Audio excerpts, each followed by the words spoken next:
My grandson called me at 5 a.m. and said, "Grandma, don't wear your red coat today." I asked why, and with a trembling voice, he said, "You'll understand soon, at 9." I went to catch the bus. When I arrived, I froze in place the moment I saw what was unfolding there. The phone had rung at exactly 5 in the morning. I know because I was already awake, sitting in my grandmother's rocking chair by the window, watching the darkness slowly surrender to dawn. At 63, sleep comes in fragments now, scattered like puzzle pieces I can't quite fit together anymore.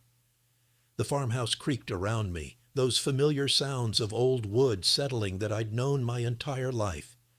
When I saw Danny's name on the screen, my heart lurched. My grandson never called at this hour. Never. "Grandma." His voice was barely a whisper, trembling like a candle flame in the wind. "Danny, sweetheart, what's wrong?" "Grandma, please. You have to listen to me." There was something in his tone that made my blood run cold. Not panic exactly, but something worse, a tight mix of fear and urgency. "Don't wear your red coat today. Please." I glanced at the coat rack near the front door, where my cherry red winter coat hung like it did every morning during this Montana winter. I'd bought it 3 years ago in Billings, a splurge I justified because it made me visible on the dark rural roads. Safe. "Danny, what are you talking about?" "Just please, Grandma, don't wear it. Wear anything else. Promise me." "You're scaring me, honey. Where are you?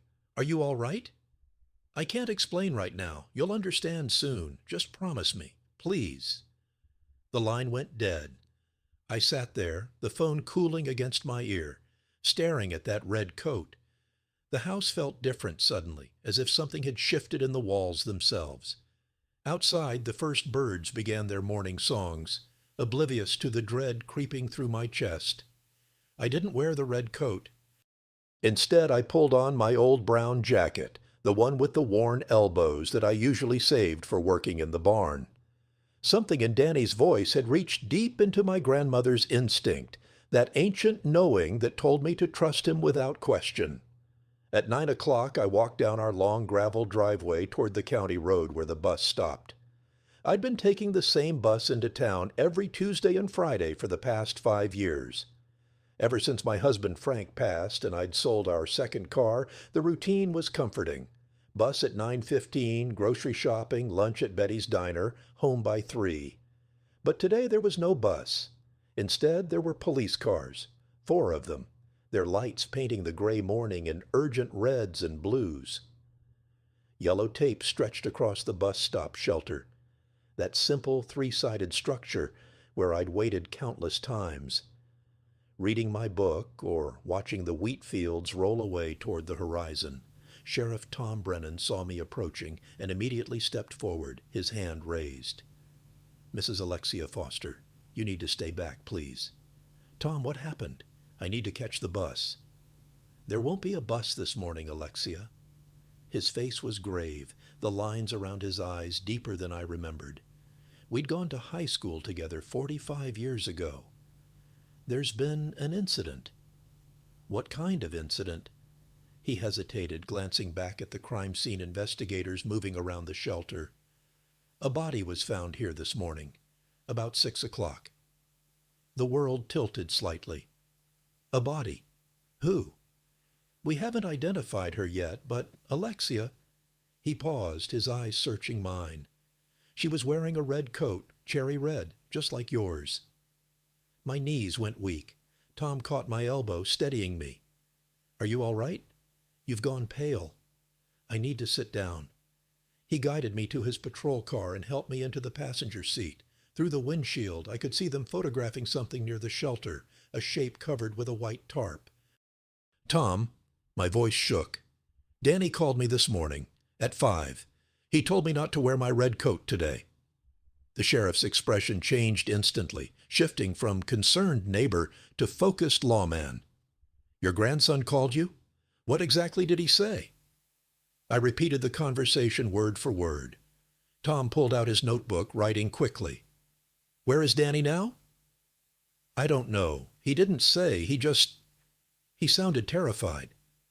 Tom, when did you last see him?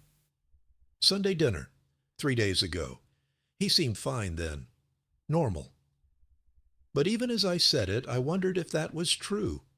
Had he seemed normal, or had I been too caught up in the usual family chaos to notice? Sunday dinner at the farmhouse was a tradition I'd maintained for 30 years. My son Robert, his wife Vanessa, and Danny all came without fail. But lately, the meals had been tense. Vanessa had been pushing me to sell the farm, to move into a retirement community in town. She'd brought brochures, floor plans, financial projections. "Mom, you're not getting any younger," Robert had said, parroting his wife's words. "This place is too much for you to manage alone." But it wasn't too much. It was my life. Every room held memories of Frank, of raising Robert, of summers with Danny running through the fields. The thought of leaving made me physically ill. "Mrs. Foster." A young detective approached, a woman with sharp eyes and dark hair pulled back in a tight bun. "I'm Detective Roxanne Merrick. I understand your grandson may have information about this incident." I explained again about Danny's call. She exchanged glances with Tom. "We need to speak with Danny as soon as possible. Do you have any way to reach him? I can try calling." When I did, it went straight to voicemail. I tried 3 more times. Nothing. "Does he live with you?" Detective Merrick asked. "No, he lives with my son and daughter-in-law in town. He's 19, studying at the community college." "We'll need their address." I gave it to her, a sick feeling growing in my stomach. What had Danny gotten himself into? And why did he know about this woman before anyone else? The detective's radio crackled. A voice said something about forensics and preliminary findings. Merrick stepped away to respond, leaving me alone with Tom. "Alexia, I need to ask you something." Tom's voice was low, almost apologetic. "When's the last time you wore that red coat?" "Yesterday. I wore it into town for my book club meeting." "And how many people would know you wear it regularly?" The question hit me like ice water. "Everyone, I suppose. I wear it every time I go out. It's distinctive. That's why I bought it." "And who specifically would know you take the bus on Tuesday and Friday mornings from this stop?" "My family. The other regular bus riders. Betty at the diner. Half the town, probably." My voice was rising. "Tom, what are you suggesting?" "I'm not suggesting anything yet. But someone was killed here, wearing a coat identical to yours at the exact location where you would normally be standing. And your grandson warned you to stay away." The implications crashed over me like a wave. Someone had wanted to kill me, and somehow, impossibly, Danny had known. Tom's radio erupted with static and urgent voices. He pressed it to his ear, his face darkening. "Say that again," he said into the radio, more static, a voice I couldn't make out. Tom looked at me, and I saw something in his eyes that made my heart stop. Not just concern now, but suspicion. "Alexia, I need you to come down to the station with me." "Why? What's happening?" "That body. We just identified her through her phone." "Who is she?" Tom's jaw tightened. "Her name was Rachel Morrison. She worked at County Records downtown, and according to her phone logs, she'd been in contact with your grandson Danny multiple times over the past 2 weeks." The morning suddenly felt colder than any Montana winter I'd ever known. "There's something else," Tom continued. "We found a document in her coat pocket. It's a property deed for your farm." "That's impossible. The farm's been in my family for 4 generations. There's no question about the deed." "Alexia, this deed is dated last month, and according to the document, you signed the property over to your son, Robert, and his wife, Vanessa." "That's insane. I would never." I shook my head. "The signature looks authentic." "County Records has a copy on file," Tom said quietly. "Officially recorded 3 weeks ago."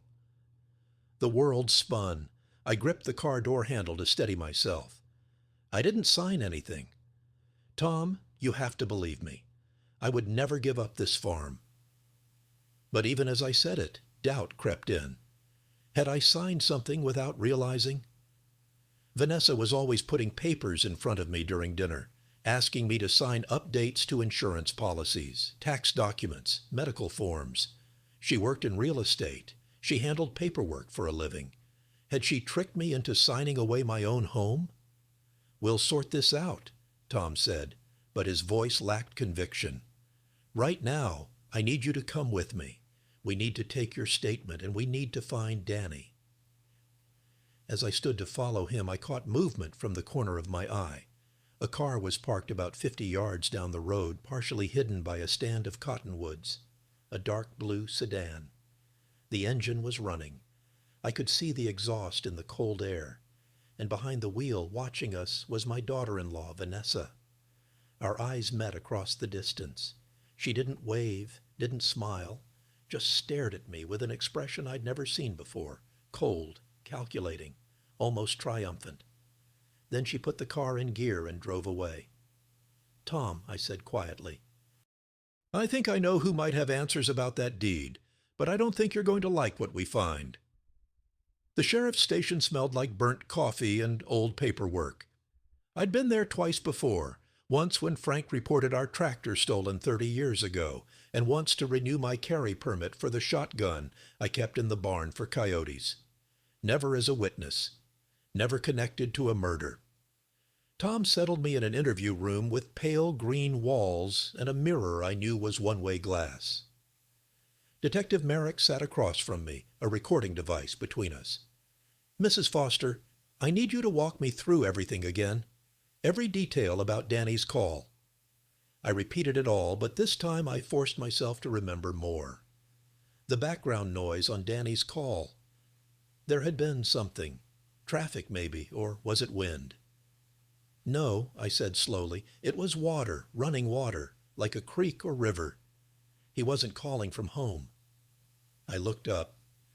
There was water in the background. He was outside somewhere. Merrick made a note. "Your grandson is 19. Does he have a history of getting into trouble?" "Never." "Danny's a good boy. He's studying engineering at the community college. He works part-time at the hardware store. He's never even had a speeding ticket." "What's his relationship like with his parents?" I hesitated. This was family business, private matters. But a woman was dead, and Danny was missing. His father, my son Robert, works long hours at the insurance agency. He's not around much. And Vanessa, I chose my words carefully. Vanessa is very focused on appearances, on status. Danny and she have clashed lately. About what?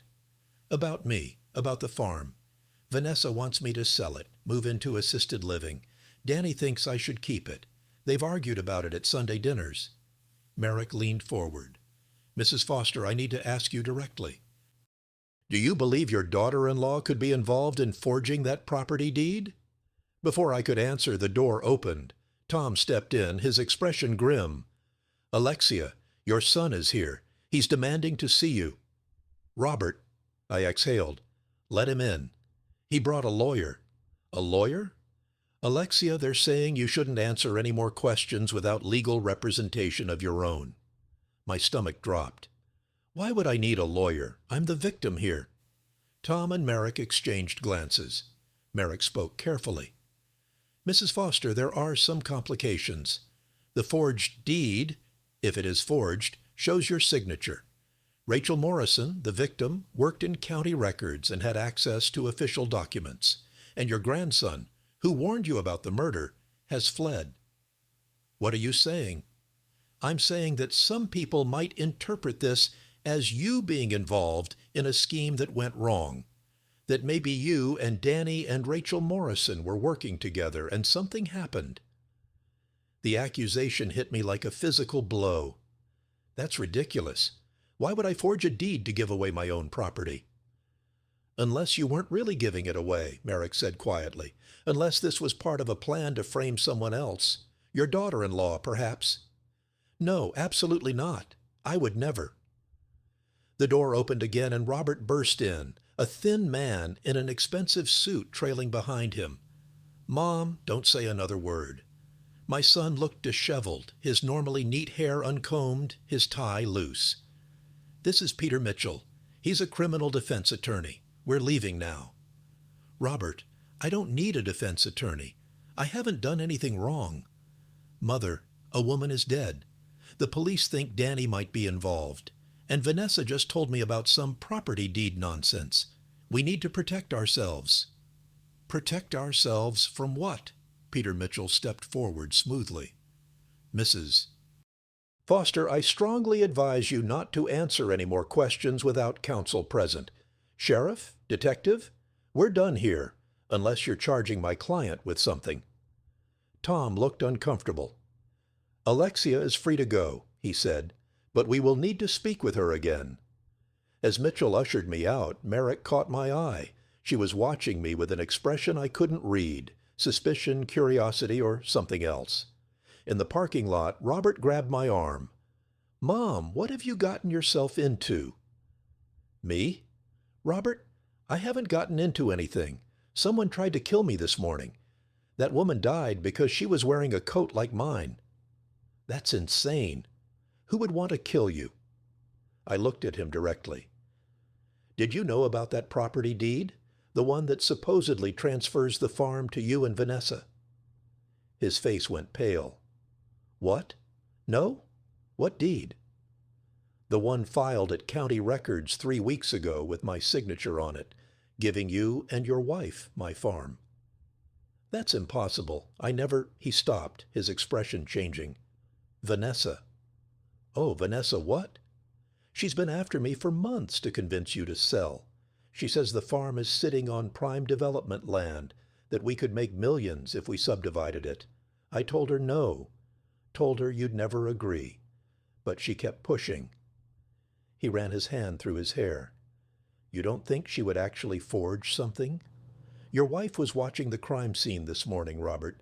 She was parked down the road just watching, and when she saw me, she drove away. Peter Mitchell interrupted. Mrs. Foster, Mr. Foster, I really think you should continue this conversation somewhere more private, and you should both refrain from making any accusations until we have all the facts. Robert drove me home in silence. The farmhouse looked different somehow, as if I were seeing it through new eyes. Someone wanted to take this from me, had killed for it, or tried to. As we pulled up the driveway, I saw another car parked near the barn, Vanessa's white Lexus. What's she doing here? Robert's voice was tight. We found her in my kitchen going through my filing cabinet. What the hell are you doing? Robert demanded. Vanessa spun around, startled. Her perfectly styled blonde hair didn't move. Her makeup was flawless despite the early hour. She'd always been beautiful in that calculated way, like a magazine advertisement for suburban success. Robert, she hesitated. I was looking for documents to help your mother, legal papers, insurance forms, anything that might prove she didn't sign that deed. By breaking into her house and going through her private files? I have a key. Your mother gave it to me years ago for emergencies. I stepped forward, keeping my voice level. Vanessa, did you forge my signature on a property deed? Her face transformed. The mask of concern cracked, revealing something cold underneath. Of course not. How dare you accuse me? After everything I've done for this family, all the times I've tried to help you make sensible decisions. Help me or help yourself? Alexia, you're being paranoid. This farm is a burden you can't manage. I've been trying to protect you from yourself. By stealing my property? I haven't stolen anything. Her voice rose, sharp and brittle. But maybe if someone did forge that deed, they were doing you a favor. This place is falling apart. You're falling apart. How long before you fall down those stairs and die alone, and no one finds you for days? Robert grabbed her arm. Vanessa, stop it. She jerked away from him. No, I won't stop. Someone needs to tell her the truth. She's clinging to this farm like it's a life raft, but it's actually an anchor dragging her down, dragging all of us down. Get out, I said quietly. What? Get out of my house, now. Vanessa's eyes narrowed. Fine. But you should know, Alexia, the deed is legal and binding. I saw the documents myself this morning at county records. Your signature is notarized, witnessed. Whether you remember signing it or not, you did. And in Montana, a properly executed deed transfer is valid, even if the grantor claims they didn't understand what they were signing. How do you know that? Robert asked slowly. She smiled, sharp as a knife. Because I looked it up, obviously. I work in real estate, remember? I know property law.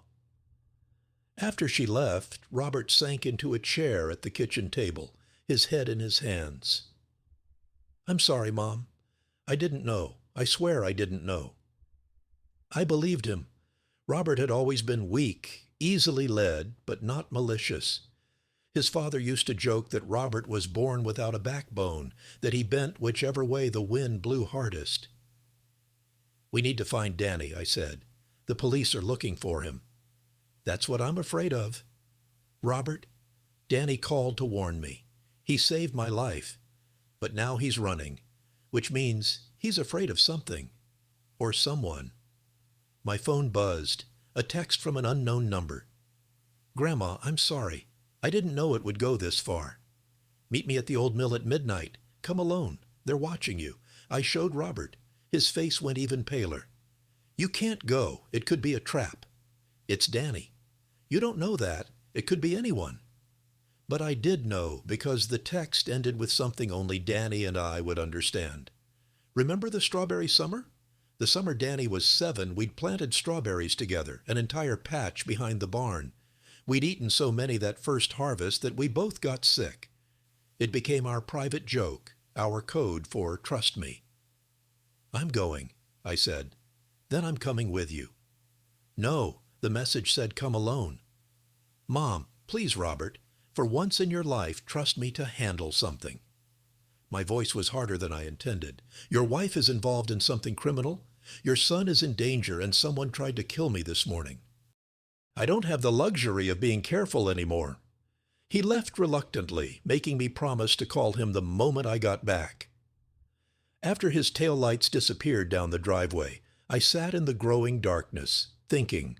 The old mill was 15 miles away, an abandoned grain mill on the Clearwater River that had shut down 20 years ago. Teenagers went there sometimes to party. Danny had gone there in high school. I'd found beer cans in his car once. But why there? And why midnight? I tried calling Danny's number again, straight to voicemail. At 11:30, I grabbed my flashlight and headed for my truck, the brown jacket instead of the red coat. The night was moonless, thick with clouds threatening snow. As I backed out of the driveway, headlights flicked on behind me. Someone had been waiting in the darkness, parked along the county road. They followed me, keeping a steady distance all the way to the highway. The headlights stayed with me for 12 miles, never closing the distance, never falling back. Professional surveillance, I realized. Not some amateur following too close or hanging too far back. Whoever was behind me knew what they were doing. I considered calling Robert, considered calling Tom. But Danny's message had been explicit. Come alone. And that strawberry summer reference meant he was in real danger, the kind where police involvement might make things worse. 3 miles from the old mill, I made a decision. There was a turnoff ahead, a narrow logging road that cut through state forest land. Frank and I used to take it when we went hunting. It looped back to the main highway about 5 miles south. I killed my headlights and swung onto the logging road, accelerating into the darkness. My truck bounced over ruts and holes, branches scraping the sides. In my rearview mirror, I saw the other vehicle's headlights sweep past the turnoff. Then brake lights flare red as they realized I'd vanished. I didn't slow down. The forest pressed close on both sides, and without headlights, I was navigating by memory and the faint wash of moonlight that barely penetrated the clouds. My heart hammered against my ribs. The logging road dumped me back onto the highway south of my tail. I waited, engine idling, watching for approaching lights. Nothing. I'd lost them. I took a longer route to the mill, circling through back roads, checking constantly for followers. By the time I pulled into the crumbling parking lot, it was 12:15. The old Clearwater mill rose against the sky like a tombstone, 4 stories of rotting wood and broken windows. The river rushed past it, swollen with snowmelt, the sound filling the darkness. My flashlight beam cut through the night as I approached the main entrance.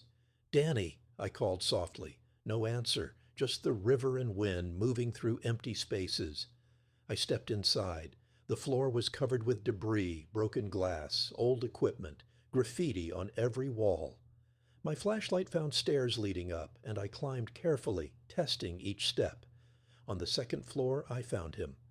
Danny sat on an overturned crate, his face gaunt in the flashlight beam, eyes red from crying or lack of sleep. He looked like he'd aged 5 years in 3 days. "Grandma," his voice broke. "I'm so sorry. I'm so sorry." I rushed to him, pulled him into my arms. He was shaking. "It's okay, sweetheart. Whatever happened, we'll fix it." "No, we can't. Grandma, I've done something terrible. I helped her. I didn't know. I swear I didn't know it would—" He choked on a sob. "Help who? Vanessa?" He pulled back, wiping his eyes. "Not Vanessa. Rachel Morrison, the dead woman." "Tell me everything," I said. The story came out in fragments, words tumbling over each other. 3 months ago, Danny had met Rachel at a coffee shop near campus. She was pretty, funny, smart, 28 years old, and working at county records. They'd started dating. She seemed perfect. "Grandma, she said she understood me," he said. "Understood how I felt about you and the farm. She said her grandmother had lost her property, too, that developers had tricked her." "Danny, what did you do?" "She asked me about the farm, about the deed, the legal history. She said she wanted to help protect it, make sure no one could ever take it from you. She worked with property records. She knew how to check everything."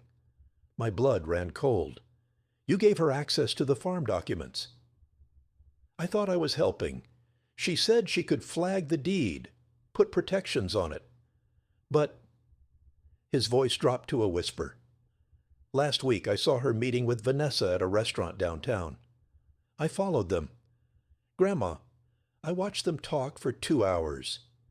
And when I confronted Rachel about it, she laughed." "What do you mean she laughed?" "She said I was just a useful idiot, that Vanessa had hired her months before we even met, that everything, the dating, the relationship, all of it was planned. She was supposed to get close to me, get information about you and the farm, and help Vanessa forge the deed transfer. The manipulation was breathtaking, calculated, cruel. But why did someone kill her?" I asked. "Because she got greedy." Danny stood, pacing the small space. "Rachel told me that night that she demanded more money from Vanessa, a lot more. She said she had copies of everything, the forged signature, emails, proof of the whole scheme. She was going to blackmail Vanessa for years. And Vanessa killed her. I don't know. That's why I warned you about the coat. Rachel called me at 4:30 yesterday morning. She was terrified, crying, saying someone was following her. She said she'd taken your red coat from your mudroom during Sunday dinner. That's why she was wearing it. She was going to meet you at the bus stop, was going to confess everything and give you the proof. But she was scared. Grandma, she said, if anything happened to her, I should warn you." And then the line went dead. I sat heavily on a crate, processing. So Rachel was murdered before she could meet me and expose Vanessa. "But I don't think it was Vanessa who killed her," Danny said. He pulled something from his jacket pocket, a thumb drive. "Rachel gave me this 2 days ago, before everything went bad. She said it was insurance, copies of all the documents, all the emails between her and Vanessa, recordings of phone calls." "Have you looked at it?" "Some of it. Grandma, it's bad. Vanessa forged your signature on multiple documents, not just the deed. There are loan applications, power of attorney forms, even a will." "A will?" "Leaving everything to Robert and her, dated 6 months ago. And there's more." His hand shook as he held out the drive. "There are emails about hiring someone to make sure you had an accident after the deed transfer was complete." The abandoned mill suddenly felt very cold. "Vanessa was going to have me killed." "The emails don't use her name. They're coded, careful. But Rachel knew who it was. She kept records of everything." Danny's eyes were desperate. But here's what I don't understand. The last folder on this drive, it's encrypted. I can't open it. And there's a video file that won't play. It's corrupted or something. Rachel said it was the most important evidence, but I can't access it. I took the thumb drive, turning it over in my hands. We need to give this to the police. No, Grandma, you don't understand. There are cops involved. What?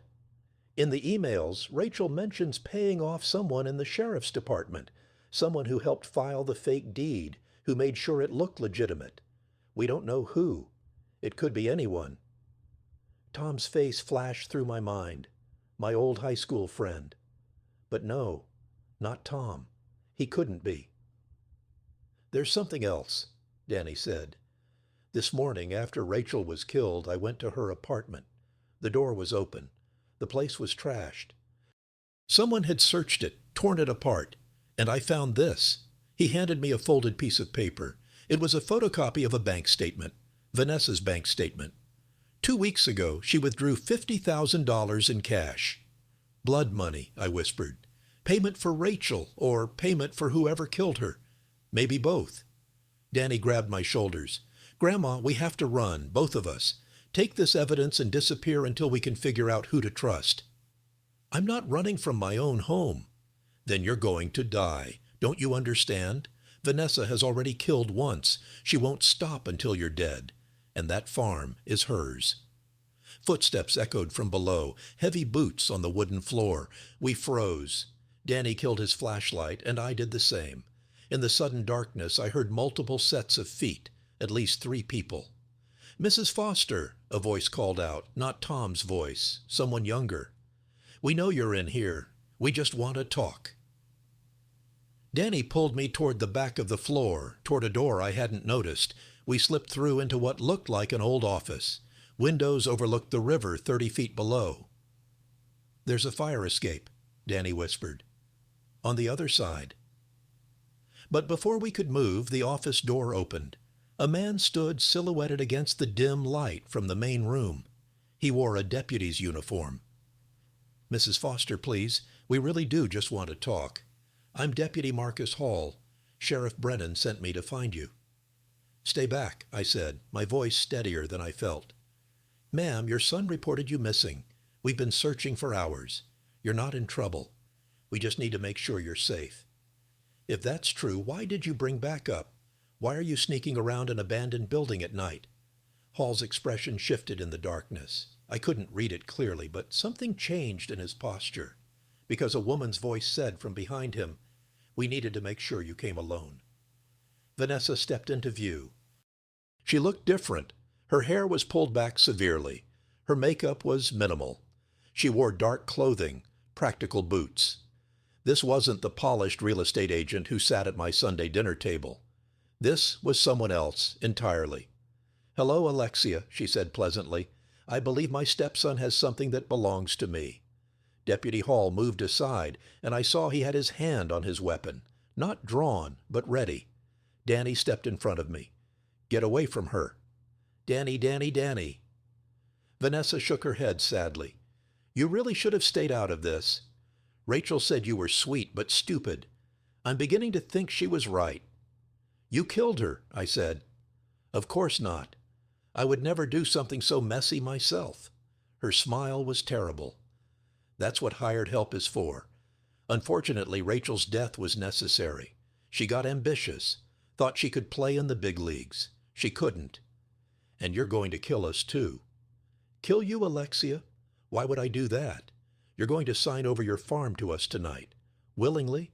With Deputy Hall here as a witness. Then you're going to have a tragic accident on your way home. Elderly woman driving alone on dark country roads. These things happen. People know we're here, I said. Do they? Your son thinks you went to bed hours ago. The sheriff thinks you're home safe. No one knows about this meeting except the people in this room. She held out her hand. Now give me the thumb drive, and let's make this easy. Danny's hand closed around mine. I felt the small weight of the drive pressed into my palm.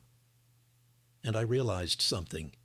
something important that Vanessa had missed. "There's just one problem with your plan," I said calmly. "Oh, what's that?" "You think I'm a helpless old woman. You think I've been passively letting this happen to me. But Vanessa, I've been a farmer's wife for 40 years. I've survived drought, flood, economic collapse, and the death of my husband. I've negotiated with banks, fought off developers, and run a business that men twice your age said I couldn't handle. I pulled out my phone, held it up so she could see the screen. And I'm smart enough to document everything. It was recording. Had been recording since the moment Danny started talking. Vanessa's face went white. Deputy Hall reached for his gun. And that's when the real police kicked in the door. Tom Brennan came through that door like an avenging angel, 3 state troopers behind him. The look on his face when he saw Deputy Hall reaching for his weapon was something I'll never forget. "Marcus, don't you dare." Tom's voice was steel. "Hands where I can see them, now." Hall froze, then slowly raised his hands. Vanessa tried to bolt for the window, but one of the troopers caught her arm. "Let go of me. This is harassment. I came here looking for my mother-in-law, who's clearly unstable and has been making wild accusations." "Save it," Tom said. "We've been listening to everything for the past 10 minutes. He held up his own phone, showing a live audio feed. "Mrs. Foster called me 20 minutes ago, told me exactly where she'd be and what she suspected. We've recorded your entire confession." The rage on Vanessa's face was something inhuman. "You stupid old woman. You think you've won? You have no idea what you've done." "Take them both in," Tom ordered. "Murder, conspiracy, fraud, attempted murder, corruption of a public official. Read them their rights." As the troopers led them away, Vanessa turned back to me one last time. "This isn't over, Alexia. I have lawyers, good lawyers and friends in high places. You'll never prove I killed Rachel. Never." The mill fell silent after they left, just the river's constant rush and Danny's ragged breathing beside me. "Grandma, when did you call the sheriff?" "In the parking lot before I came in. I texted him from the truck, told him I was meeting you, but suspected a trap. Asked him to trace my phone and listen in." I squeezed his hand. "I trust Tom. I went to high school with him, remember? He's one of the good ones." Tom came back inside, his face weary. "Alexia, you took a hell of a risk." "I know. But you needed Vanessa to confess. And she did. She confessed to conspiracy and fraud. But she's right about one thing. We still can't prove she murdered Rachel Morrison. She was careful, used intermediaries. The recording you got tonight helps, but a good defense attorney will argue she was just playing along, trying to protect herself from Hall. What about Deputy Hall? He's already trying to cut a deal. Says Vanessa paid him $50,000 to help file the fraudulent deed and look the other way. But he swears he didn't know anything about the murder." "Do you believe him?" Tom hesitated. "I don't know. Marcus has been on the force for 8 years. Good record until now. But $50,000 can make people do things they never thought they would." Danny held up the thumb drive. "Sheriff, there's more evidence on here. Emails, recordings, documents. But some of it's encrypted. Rachel said it was the most important part, but I can't access it. We'll have our forensic team look at it. Maybe they can crack it." Tom looked at me seriously. "Alexia, you and Danny need to be very careful over the next few days. If Vanessa has other people working for her, people we don't know about yet, you could still be in danger. I'm not leaving my farm. I figured you'd say that. I'll have a patrol car parked at the end of your driveway tonight." As we left the mill, dawn was breaking over the mountains, painting the sky in shades of rose and gold. Beautiful and terrible, like everything that had happened. Danny rode home with me, neither of us speaking much. When we pulled up to the farmhouse, I saw Robert's car already there, parked at an angle like he'd arrived in a hurry. He met us at the door, his face haggard. "Mom, Danny, thank God you're both all right. The sheriff called me an hour ago, told me what happened." He looked at his son. "Danny, I'm so sorry. I should have seen what Vanessa was doing. I should have protected you both." "Dad, no. Let me finish. Your mother tried to tell me, tried to warn me that Vanessa was pushing too hard about the farm, but I didn't want to see it. I was weak. I am weak." His voice broke. "My wife is a murderer, and I was too blind to notice. What does that say about me?" I touched his arm gently. "Robert, you couldn't have known." "Couldn't I?" "Mom, be honest with me. How many times over the years have I chosen Vanessa over you? How many Sunday dinners did I let her insult you, push you, make you feel small? How many times did I tell you that you were being unreasonable when you were just trying to protect what was yours?" The truth sat heavy between us. Too many times. Too many years of choosing peace with his wife over loyalty to his mother. "We can't change the past," I said finally, "but we can do better, going forward." Inside, I made coffee while Robert and Danny sat at the kitchen table. The house felt different now, both violated and reclaimed. Vanessa had been in here searching through my things, stealing from me. But she'd failed. "Mom, I need to ask you something," Robert said. "That deed she forged? Is the farm really in danger?" "I don't know. Tom says his department will help me contest it, but it could take months or years in court. And Vanessa was right about one thing. Montana property law is complicated. If a deed looks legitimate, if it's properly notarized and filed, it can be very hard to undo. I'll testify. I'll tell the court I never authorized that transfer, that I didn't know about it. That might not be enough. You're her husband. They could argue you're just protecting her." Danny cleared his throat. "What about the encrypted files on the thumb drive? Maybe there's something in there that proves the deed is fake." "Maybe. But we won't know until the forensic team cracks the encryption." I sipped my coffee, thinking. There's something else bothering me. Rachel Morrison worked at County Records for 3 years. That's a long time. What if this isn't the first property she and Vanessa targeted? Robert's eyes widened. "You think they've done this before?" "Vanessa is too smooth, too practiced. The way she set everything up, the coded emails, the intermediaries, this feels like a rehearsed plan." "We should tell the sheriff." "We will. But first, I want to do some research of my own." I stood, heading for my small office off the kitchen. Vanessa had mentioned during one of her sales pitches that she'd helped several elderly clients transition out of their properties in the past year. She'd made it sound benevolent, like she was doing them a favor.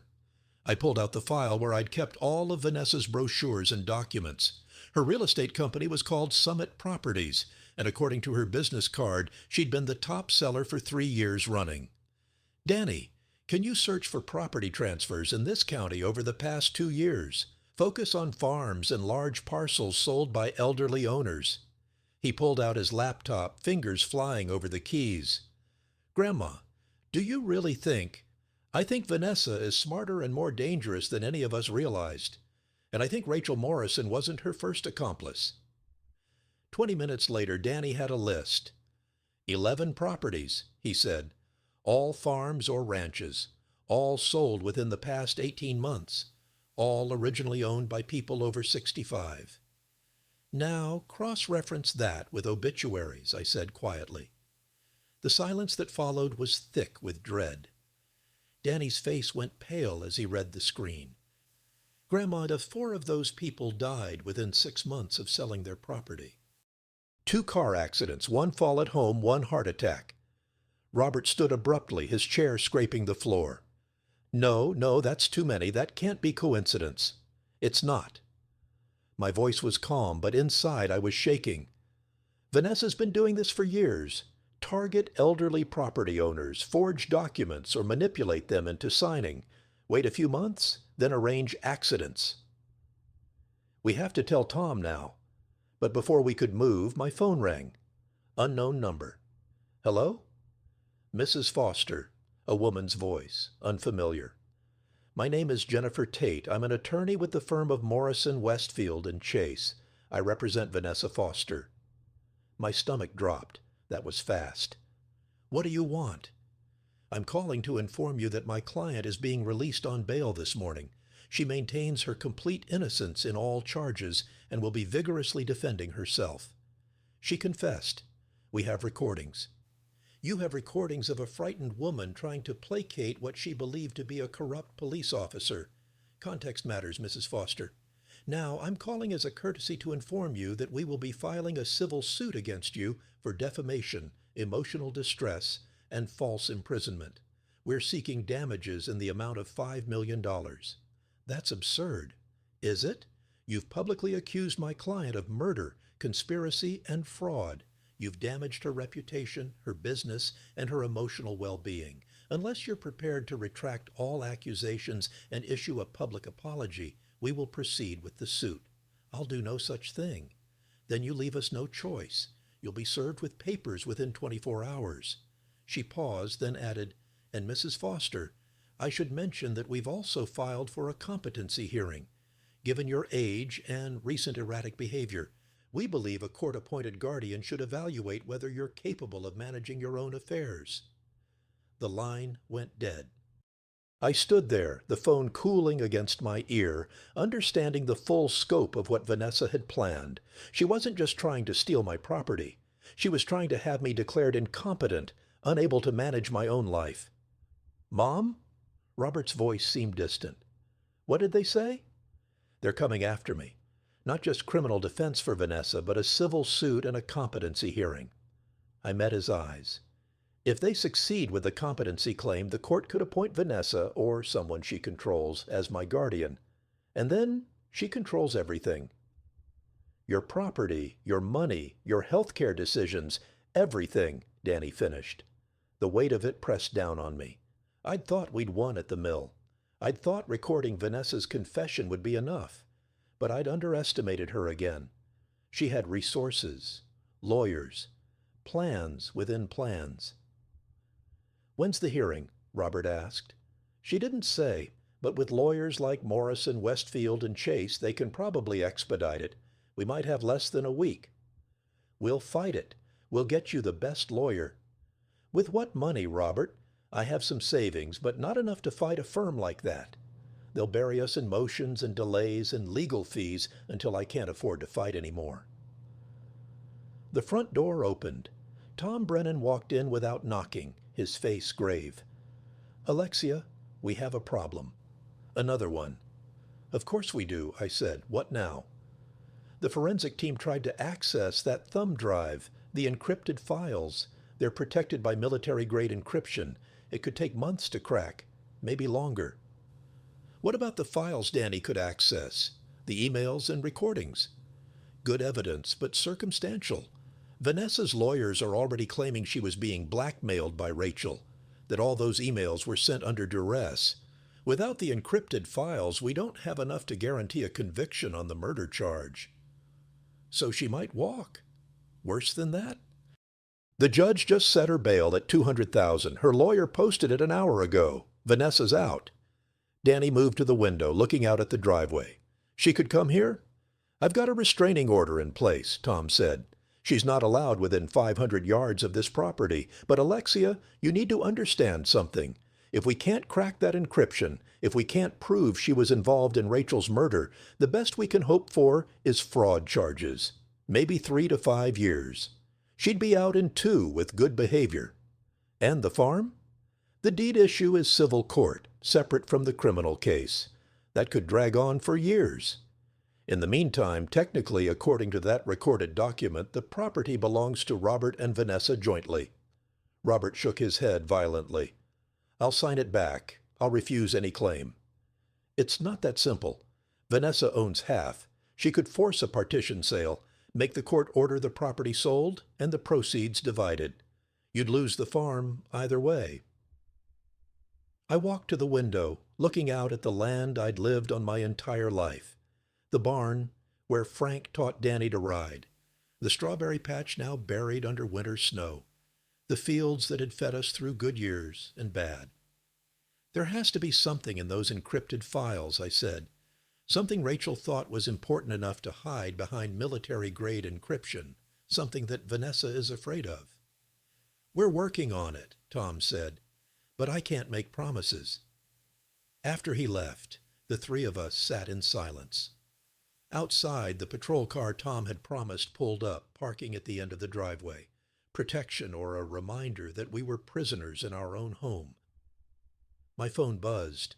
A text from another unknown number. Stop now, Alexia. Sign over the farm. Drop the charges. And I'll let you live in peace. Keep fighting and you'll lose everything, including people you love. You have 24 hours to decide. I showed it to Robert and Danny. Both their faces went white. That's a direct threat, Robert said. We need to show this to the sheriff. It won't matter. The number is probably a burner phone, untraceable. I set the phone down carefully. She's escalating, getting desperate. Or confident, Danny said quietly. Grandma, what if she's already won? What if she knows something we don't? The question hung in the air, poisonous and possible. What if Vanessa had already found a way to access those encrypted files? What if she'd destroyed the evidence we needed? What if Rachel Morrison had been her partner and her victim, but also her insurance policy, and Vanessa had found a way to nullify it? I looked at my grandson's frightened face, at my son's defeated posture, and felt something harden inside me. Then we find another way, I said. We dig deeper. We be smarter. We stop reacting to what Vanessa does and start anticipating it. How? Danny asked. By thinking like her. She's a predator who's been doing this for years. She's careful, methodical, patient, but she's also arrogant. She thinks she's smarter than everyone else. That's her weakness. Grandma, she might be right. She's gotten away with this multiple times. No, she's gotten away with it because no one was looking closely enough, because her victims were isolated, vulnerable, alone. I stood, feeling strength flow back into my limbs. But I'm not alone. I have you two. I have Tom. And I have something Vanessa doesn't. What's that? Robert asked. Time, memory, and the knowledge that comes from having lived 6 decades on this earth, watching people, learning their patterns. I looked at them both. Vanessa wants me to panic. She wants me to make mistakes, to act rashly. So I'm going to do the opposite. I'm going to be patient, methodical, and I'm going to find out every single secret she's been hiding. Where do we start? Danny asked. I thought about it. With Rachel Morrison's past. She didn't just appear out of nowhere 3 years ago when she started working at County Records. She had a life before that. Family, friends. The police are already investigating that. I know. But we're going to investigate it differently. We're going to find out who Rachel really was and why she was willing to help Vanessa hurt people. Because people don't become accomplices to murder without a reason. Danny opened his laptop again. I'll start searching. As he worked, I walked through the house room by room, seeing it with new eyes. This was my territory, my home, my history, and I would not let Vanessa take it from me. It took Danny 3 hours to find Rachel Morrison's real name. She'd changed it legally 7 years ago. Before that, she was Beth Hartley, born in Billings, raised in a small town called Red Lodge. Her grandmother, Martha Hartley, had owned a 200-acre ranch there. Had owned. Past tense. Grandma, look at this. Danny turned his laptop so I could see. A newspaper article from 6 years ago. Martha Hartley's ranch was sold to a development company. 6 months later, Martha died in a house fire at the rental property where she'd moved. Who bought the ranch? I asked. A holding company called Summit Development Group. The name hit me like a fist. Summit, the same name as Vanessa's real estate company. It's her, Robert said, reading over my shoulder. Vanessa did this before. She stole Rachel's grandmother's property. But why would Rachel help her? Danny asked. If Vanessa destroyed her grandmother's life, why would Rachel become her accomplice? I studied the article more carefully. There was a photo of Martha Hartley, a woman about my age, smiling in front of a barn, and next to her a teenage girl, Rachel, before she'd changed her name. Look at the date, I said. Martha died 6 years ago. Rachel changed her name 7 years ago, before her grandmother's death. She wasn't running from Vanessa. She was working with her. The implications settled over us like a shroud. Rachel helped Vanessa steal from her own grandmother, Robert whispered. And probably helped kill her, I added. That's why she was so good at this. She'd done it before, to her own family. But then she got greedy, tried to blackmail Vanessa, and Vanessa eliminated her. Danny was already searching deeper. There are 2 other properties Summit Development bought around the same time, he said, both from elderly owners. Both owners died within a year of selling. 3 murders minimum, I said, standing pacing. This is bigger than we thought.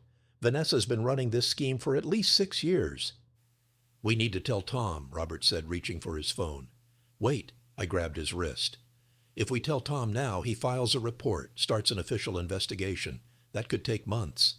Meanwhile, Vanessa's lawyers have us tied up in civil court. The competency hearing moves forward, and we lose the farm. So what do? We use what we know. We force Vanessa to make a mistake. I looked at the clock.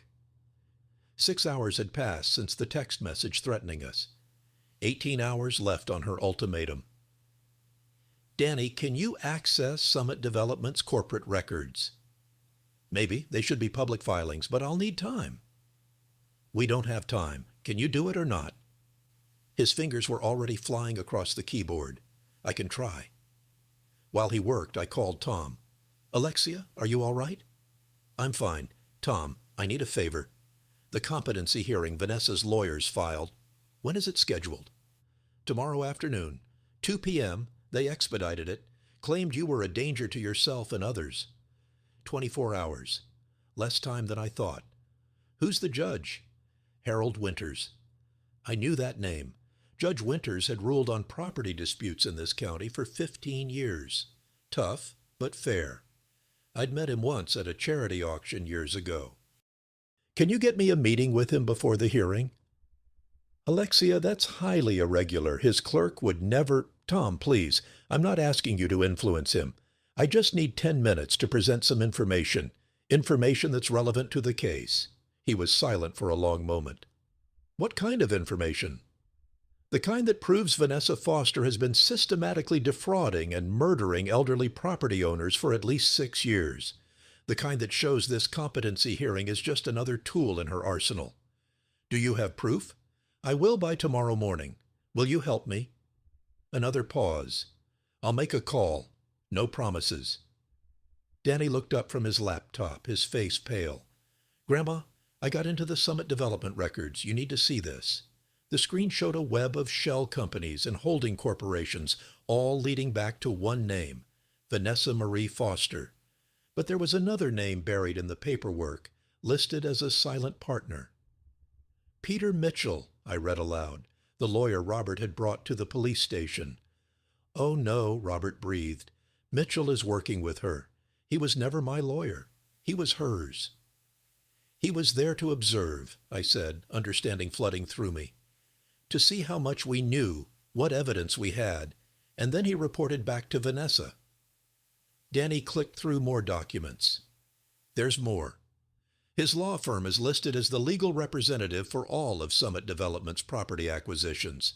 He's been part of this from the beginning, which means every word we said in that police station, every piece of evidence we discussed, Vanessa knew about within hours. Robert sank into a chair. I led him right to you. I thought I was protecting you, but I gave her everything. You didn't know. I should have known. Mom, I should have seen who Vanessa really was. All those years, all those warning signs. Robert, stop. We don't have time for guilt. We need to focus. I turned to Danny. Can you print all of this? Every document showing the connection between Vanessa, Mitchell, and Summit Development? Already doing it. My phone rang. Unknown number again. I answered on speaker. Hello? Alexia. Vanessa's voice was smooth, confident. I assume you've received my message. I did. And your decision. I'm still considering it. Let me help you decide. I'm sitting in my attorney's office right now, looking at some very interesting documents. Do you know what a power of attorney form is, Alexia? My blood ran cold. Among the papers I filed with the court is a power of attorney that you signed 3 months ago. It gives me complete control over your financial and medical decisions if you're deemed incompetent, which, after tomorrow's hearing, you will be. I never signed any such thing. Your signature says otherwise. notarized and witnessed. Very official. And once the judge sees how confused you are, elderly woman making wild accusations of murder, claiming conspiracies, behaving erratically, he'll have no choice but to appoint a guardian. Probably me, since I'm family, and I already have power of attorney. The judge will see through you. Will he? Judge Winters is a reasonable man. He'll see a concerned daughter-in-law trying to help her aging mother-in-law, who's clearly suffering from paranoid delusions. He'll see police reports of you luring people to abandoned buildings in the middle of the night. He'll see you making unfounded accusations against me, a respected businesswoman with an impeccable reputation. Your reputation is built on fraud and murder. Prove it. Her voice turned sharp. You have nothing, Alexia. Those encrypted files, my people accessed them 2 days ago. Everything incriminating has been deleted. The thumb drive Danny has is worthless. Danny's eyes widened, but I kept my voice steady. If that's true, why are you calling? Because I'm giving you one last chance to do this the easy way. Sign over the farm, drop all charges, admit you've been confused and stressed. Do that, and I'll let you live out your remaining years in a nice facility. You'll be comfortable, safe, cared for. And if I refuse, then after tomorrow's hearing, when I have power of attorney, I'll have you committed to a psychiatric facility for evaluation. It happens all the time with elderly people who become delusional. The evaluations can take months. Meanwhile, I'll sell the farm, liquidate your assets, and there won't be anything left for you to fight for. You'll spend whatever time you have left in an institution while your precious land becomes a subdivision called Meadowbrook Estates. She thought of everything, every angle, every possibility. Vanessa, can I ask you something? I said quietly. What did Rachel beg before you killed her? Silence on the line, long and cold. I didn't kill Rachel. I would never save it. I know about Martha Hartley, Rachel's grandmother. I know about the ranch in Red Lodge, about Summit Development, about all of it. Rachel learned from the best. She watched you destroy her grandmother, and she joined you. But then she wanted more, and you couldn't allow that. You can't prove any of this. Can't I? I have corporate documents linking you to Summit Development. I have property records showing a pattern of elderly victims. I have recordings of you admitting to conspiracy. And I have something else, Vanessa, something you don't know about. What? Rachel gave Danny a backup of those encrypted files. The real backup, not the thumb drive. She was smarter than you thought. She hid it somewhere. Even you couldn't find it. It was a bluff, a complete bluff, but I heard the change in Vanessa's breathing. You're lying. Am I? Rachel told Danny that if anything happened to her, he should look in the place where it all began, the place where she first met you. Do you know where that is, Vanessa? Because Danny does. Another pause. Even if that were true, you'd never get into those files. The encryption is military grade, unless you have the password, which Rachel gave to Danny before she died. I don't believe you. Then why are you still on the phone? Why not just hang up and proceed with your plan? I let that sink in. You're afraid, Vanessa, afraid that for once someone was smarter than you, that Rachel played you just as well as you played everyone else. This conversation is over. No, it's not, because I'm going to that hearing tomorrow, and I'm going to bring every piece of evidence I have, every document, every recording, every connection to your past victims, and I'm going to present it all to Judge Winters. Not as the confused old woman you think I am, but as someone who has spent the past week becoming an expert in your crimes. The judge won't allow it. It's a competency hearing, not a criminal trial. Then we'll see, won't we? 2 p.m. tomorrow. I'll be there. Will you? I hung up before she could respond. Robert was staring at me. Mom, was any of that true? Does Danny really have a backup? No, but Vanessa doesn't know that. You just declared war on her. No, Robert. She declared war on me the moment she forged my signature. I'm just finishing it. I looked at Danny. How much time do you need to find out where Rachel and Vanessa first met? Grandma, I don't even know where to start. Yes, you do. Rachel worked at County Records. That's where Vanessa would have recruited her. Find out when Rachel started that job. Look at what properties Vanessa was selling at that time and cross-reference it with Rachel's background. There's a connection. There has to be. Danny's fingers flew across the keyboard. 10 minutes later, he found it. The Red Lodge Ranch, he said. Martha Hartley's property. It was listed by Summit Properties 6 years ago. The listing agent was Vanessa Foster. And the transaction was recorded at county records by, he looked up, eyes wide, by B. Hartley. That was her first week on the job. That's where they met, where Vanessa recruited her, or where they finalized their plan together. I grabbed my coat. We need to go there now. Mom, it's 9 at night. That ranch has probably been developed, torn down, or it hasn't. Either way, we need to look. If there's any chance Rachel hid evidence there, we have to find it before Vanessa does. Tom called back. Alexia, Judge Winters will give you 15 minutes tomorrow at 1 p.m. before the hearing. But that's all. Don't make me regret this. I won't. Thank you, Tom. We took my truck, all three of us, with the patrol car following at a distance. The drive to Red Lodge took 90 minutes through dark mountain roads and small towns already asleep.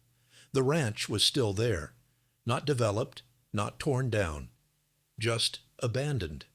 The house was a burned-out shell, exactly as the newspaper had described it. But the barn still stood, weathered and leaning, but intact. Why would Vanessa keep this? Robert wondered. Why not tear it down and build? Because she couldn't, Danny said, checking his phone. The property is tied up in legal disputes. Martha Hartley's will left everything to Rachel.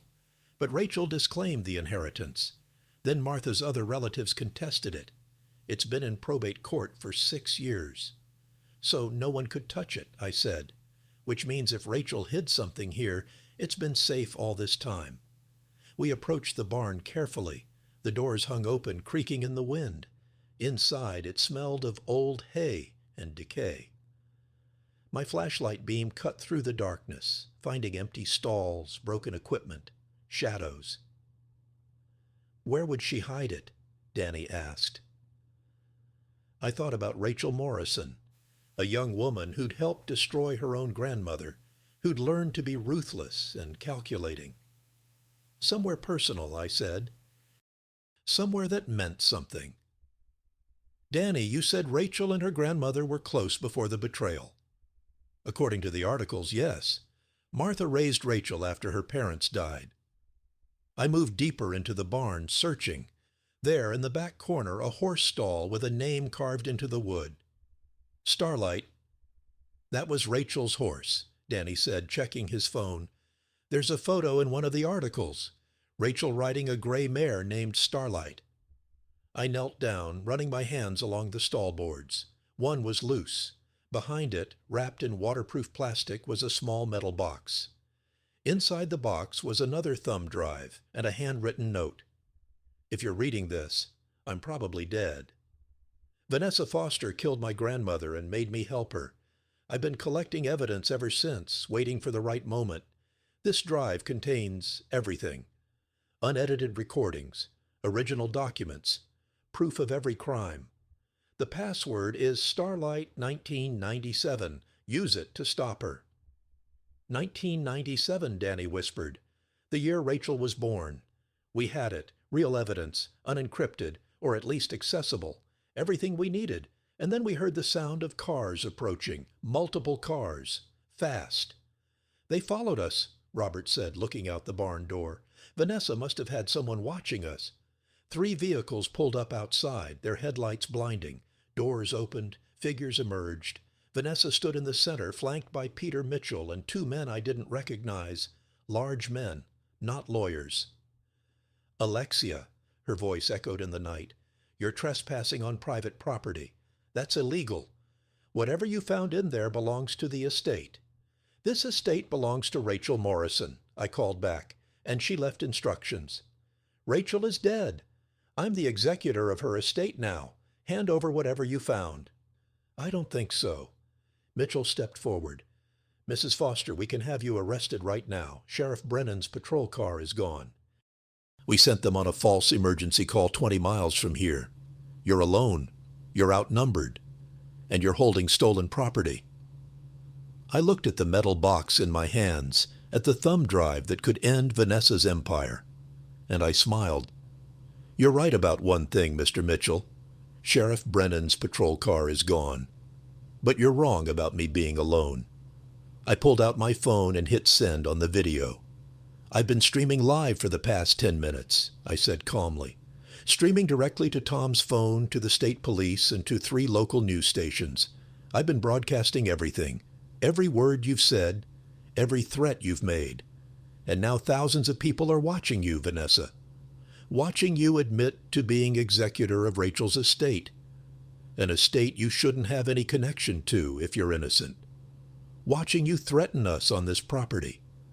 Watching you bring muscle to intimidate an elderly woman." Vanessa's face went white in the headlights. "You can take this thumb drive from me," I continued, "but it won't matter because in exactly 5 minutes my grandson is uploading the complete contents to cloud storage, with copies going to the FBI, state police, and every news outlet in Montana. It's over, Vanessa. You lost." Sirens wailed in the distance, growing closer. Vanessa stared at me across the dark ground, and I saw something break in her eyes, the calculation, the confidence, the certainty that she was always the smartest person in the room. She ran. Mitchell and the other men scattered, racing for their vehicles. But the police were already blocking the road, Tom's cruiser leading a convoy of state troopers. I stood there holding the metal box, watching them take Vanessa down. She fought, screaming threats and accusations. But they handcuffed her anyway. Tom walked over to me, shaking his head. "Alexia, that was the riskiest, most foolish, bravest thing I've ever seen." "I learned from the best," I said, thinking of Frank, of 63 years of life, teaching me when to fold and when to go all in. "The live stream," he asked. "Danny's idea. He started recording the moment we got out of the truck." Tom laughed, actually laughed. "You know, you probably just caused a dozen legal complications for the prosecutors, but we got her, clean, with evidence she can't deny." He took the metal box gently. "We'll take this into custody, get it processed properly. But Alexia, thank you. You just helped us close maybe a dozen cold cases." As they led Vanessa away, she looked back at me one last time. No words, just a long stare. And I stared right back, unblinking, until she was gone. The competency hearing was canceled. Judge Winters called me personally the morning after Vanessa's arrest to apologize for the court's time and to commend me on what he called exceptional civic courage. The power of attorney documents were revealed to be forgeries, just like the property deed. Vanessa's entire legal strategy crumbled the moment the forensic team verified Rachel's evidence. That thumb drive contained 6 years of meticulous record-keeping. Rachel had documented everything. Recordings of conversations with Vanessa plotting against victims, copies of forged signatures, financial records showing payments to corrupt officials, even video of Vanessa admitting to arranging her grandmother's death. Rachel Morrison had been many things: accomplice, manipulator, murderer. But in the end, she'd also been a woman who knew she was in too deep, who tried to create a way out, and who'd paid for her crimes with her life. The investigation expanded rapidly. Within 3 days, the FBI had identified 11 victims across Montana and Wyoming, elderly property owners who'd been systematically defrauded and, in 4 cases, murdered. Peter Mitchell was arrested along with Deputy Hall and 2 other corrupt officials. The district attorney called it the largest elder fraud case in state history. Vanessa Foster was denied bail after her second hearing. The judge cited flight risk and the severity of the charges: 4 counts of first-degree murder, conspiracy to commit murder, fraud, forgery, and a dozen other charges. Her trial was set for 6 months out, but her lawyers were already negotiating plea deals. With Rachel's evidence, they had no real defense. I didn't feel triumph exactly. Maybe I should have. But mostly I felt tired and sad for all the lives Vanessa had destroyed, for the families left behind, for the years stolen in the name of money and property that would never have been enough. 2 weeks after Vanessa's arrest, Robert filed for divorce. We sat at my kitchen table, the same table where we'd eaten 1,000 Sunday dinners, and I watched my son sign the papers with shaking hands. "I should have known," he said for perhaps the 100th time. "All those years, I should have seen who she really was." Robert, she fooled a lot of people, prosecutors, investigators, business partners. You can't blame yourself for not seeing through a professional predator. But I chose her over you. So many times. Every time you tried to warn me, every time you said something felt wrong, I dismissed it. I made you feel like you were the problem. You were trying to keep your marriage together. That's not a crime. He looked up at me, his eyes red. "She tried to have you killed, Mom. My wife, the woman I shared a bed with for 20 years, she murdered people for their land, and I never suspected. What does that say about me?" "It says you're human. It says you wanted to believe the best of someone you loved. That's not weakness, Robert. That's hope. Misplaced hope, maybe. But you found your strength when it mattered. You stood with Danny and me when we needed you. You didn't run. You didn't hide. That counts for something." He wiped his eyes.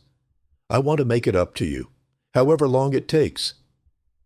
"Then start by forgiving yourself, and by being a better father to Danny. He needs you now more than ever." Danny was struggling.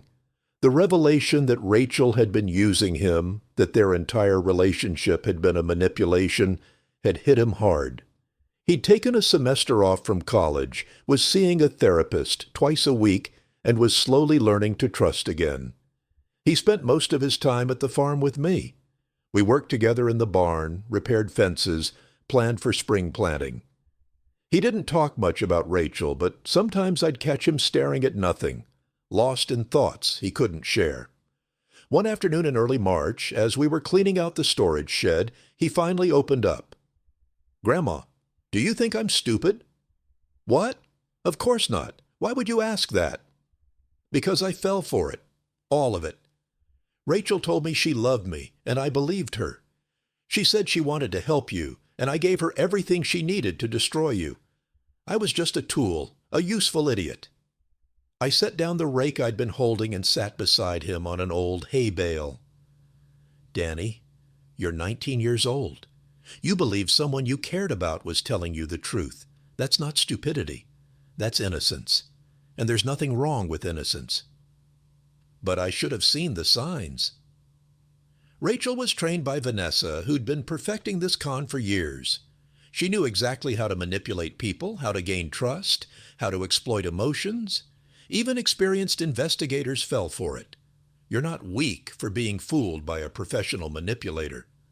Then why do I feel so stupid? Because pain makes us question everything, including ourselves.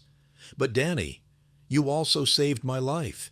You saw through Rachel's plan at the critical moment. You warned me about the red coat. You kept that thumb drive safe. You helped expose Vanessa's entire operation. Those aren't the actions of a stupid person." He was quiet for a long moment. "I miss her sometimes." "Is that crazy? I know what she was, what she did, but sometimes I miss the person I thought she was." "That's not crazy. That's grief. You're mourning the relationship you thought you had, the future you imagined. That's a real loss, even if the relationship was built on lies." How do you stop missing something that never really existed?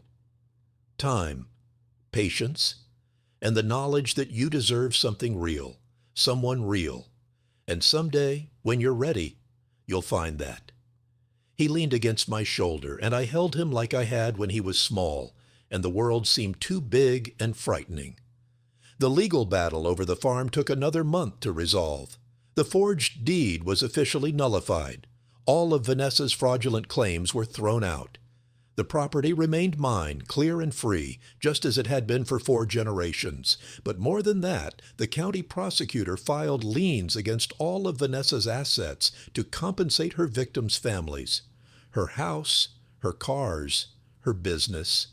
Everything was seized. Summit Properties was dissolved, and its holdings were sold to pay restitution. I attended one of the restitution hearings. There were families there, people who'd lost parents and grandparents to Vanessa's schemes, an elderly man who'd lost his wife, a woman my age who'd lost her sister. We didn't speak much, but we shared something, the knowledge that we'd survived, that justice had been slow, but had finally arrived. One woman approached me afterward. She was about 50, with kind eyes and graying hair. "Mrs. Foster, I'm Catherine Wells.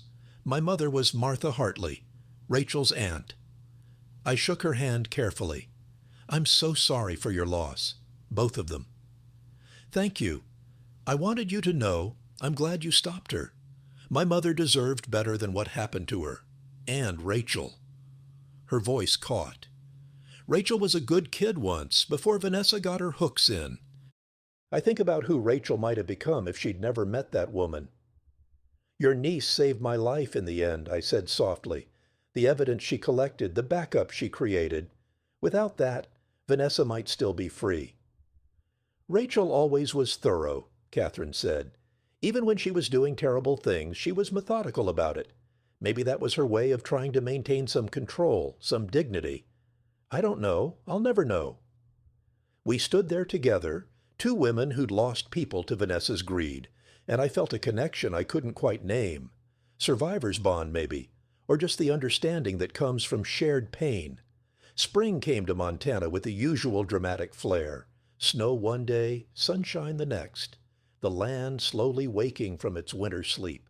I planted the strawberry patch again, twice as big as before.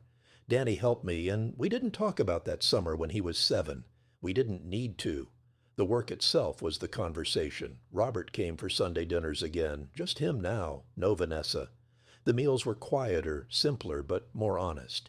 We talked about small things, weather, crops, Danny's plans to return to college in the fall. We were learning how to be a family again without the poison that had been seeping through us for years. Tom stopped by one afternoon in April with news. "Vanessa took a plea deal," he said. "Life in prison without parole in exchange for testimony against the others involved in her schemes. She'll never get out. Never. And with her testimony, we've identified 3 more corrupt officials and 2 other accomplices we didn't know about. The whole network is coming down." I served him coffee, and we sat on the porch watching the mountains turn purple in the evening light. "You know," Tom said, "you could have been killed multiple times during this whole mess. What you did was incredibly dangerous." "I know. But you did it anyway." "I did it because I had to. Because sometimes being safe means losing everything that matters. And I decided I'd rather fight and risk dying than hide and lose my life anyway." "That's the Alexia I remember from high school," he said with a small smile. "Stubborn as a mule and twice as tough," I laughed. "Frank used to say the same thing. He was a smart man." Tom stood, stretching. "You take care of yourself, Alexia, and if you ever need anything, I know where to find you." "Thank you, Tom, for believing me, for helping when it mattered." After he left, I sat alone on the porch as darkness settled over the farm. The land stretched out before me, familiar and precious, earned again through struggle and persistence. I thought about all the women like me, elderly, dismissed, underestimated, who'd fallen victim to people like Vanessa. Women who'd built lives and raised families and earned their places in the world, only to have someone decide they were easier to steal from than to respect. But I also thought about the strength that comes from living 63 years, the wisdom accumulated through seasons of loss and seasons of plenty, the understanding that patience is a weapon, that silence can be strategy, and that age is not weakness, but rather the distillation of everything you've learned about survival. Vanessa had been wrong about so many things, but her biggest mistake was thinking that being older meant being helpless. She saw my age and assumed vulnerability. She saw my kindness and assumed weakness. She saw my quiet life and assumed I had nothing to fight for. She never understood that people who've lived longer have learned more, have survived more, have developed instincts sharpened by decades of navigating a world that doesn't always play fair. Danny came out onto the porch with 2 mugs of hot chocolate, just like I used to make him when he was small. "Penny for your thoughts?" he asked. "Just thinking about getting older." "About what it means." "What does it mean?" "It means you've earned the right to be underestimated and the satisfaction of proving everyone wrong." I sipped the chocolate. "It means you've learned that the loudest person in the room isn't always the strongest. That patience outlasts aggression. That wisdom beats arrogance." "You sound like a fortune cookie," Danny teased gently.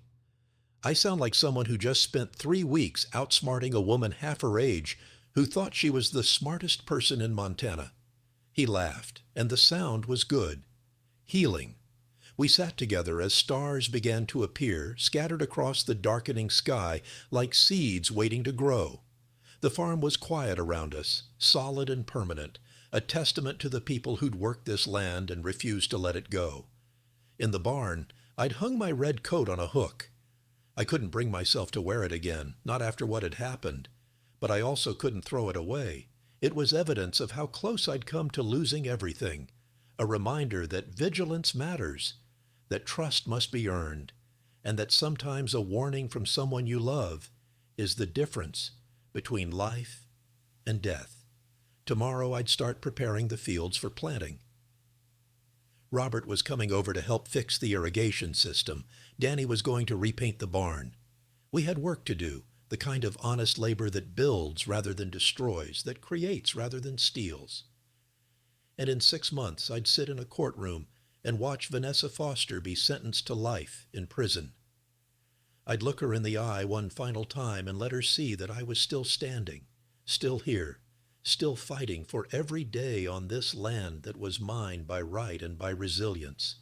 But tonight, I just sat with my grandson and watched the darkness settle over Montana, feeling the deep satisfaction of having survived something that was meant to destroy me. The farm was safe. My family was healing. And I had learned something Vanessa would never understand. Real strength doesn't come from manipulation or money or calculated cruelty. It comes from knowing who you are, what you value, and what you're willing to fight for. It comes from the patience to wait for the right moment and the courage to act when that moment arrives. It comes from living long enough to learn that wisdom is the ultimate power, and that age is not a weakness to be exploited, but a fortress built from decades of surviving everything life throws at you. I was 63 years old. I had buried a husband, raised a son, survived a murder attempt, and defeated a serial killer who'd made the fatal mistake of thinking I was too old to fight back. And I was just getting started. The strawberry patch would bloom again this summer. Danny would be there to help me harvest it, and we'd eat strawberries until we got sick, just like we did when he was 7. Because that's what survivors do. They remember the good times. They rebuild what was broken. They plant seeds for future harvests. And they never ever give up their ground without a fight. Now tell me, what would you have done if you were in my place? Thank you for watching. Take care.